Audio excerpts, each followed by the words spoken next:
And as you heard, one of the major criticisms of Tim Walz is his record on public safety.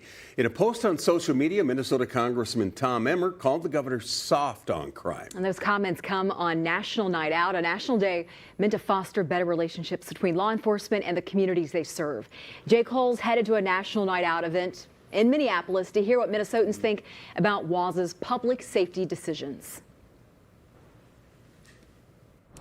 Lindsay, the event ended a short time ago here at the Commons Park, right in the heart of downtown Minneapolis. After the criticism of Walz's record on public safety, I walked around and asked a few people what they thought about that. It's one of the larger national night out parties. More than 100 people turned out for some music and food, and everyone we talked to were well aware of Tuesday's announcement of Governor Walz as a vice presidential pick. So we asked some of them in a very unscientific poll what they thought of the governor's record on public safety. Walz, he did well. He did good. All his power after the Minneapolis started burning.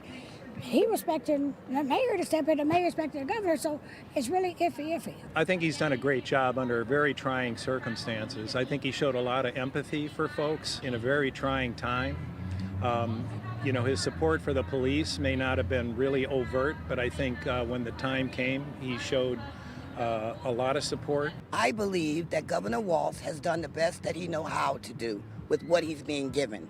Because when you have Republicans that don't want to sway with you to do the right thing, then you run into problems. So I give him some props for what he has already done. I think he's done the best he can with what he could do.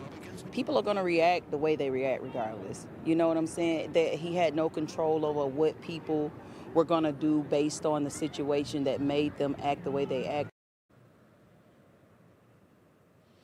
Now, those responses might not be too surprising because we're in Minneapolis, and in the Twin Cities, Democrats have always done very well. Those attitudes would likely shift the farther you get out into greater Minnesota. Now, I contacted the Harris-Walz campaign here in Minnesota for comment about the criticism of the governor's public safety record, and a spokesperson issued a statement that says, quote, in part, it says, quote, the governor has always fought to keep communities safe, and that's why he invested over $300 million in public safety. Reporting live in Minneapolis, Jay Coles, 5 Eyewitness News. Thank you, Jay.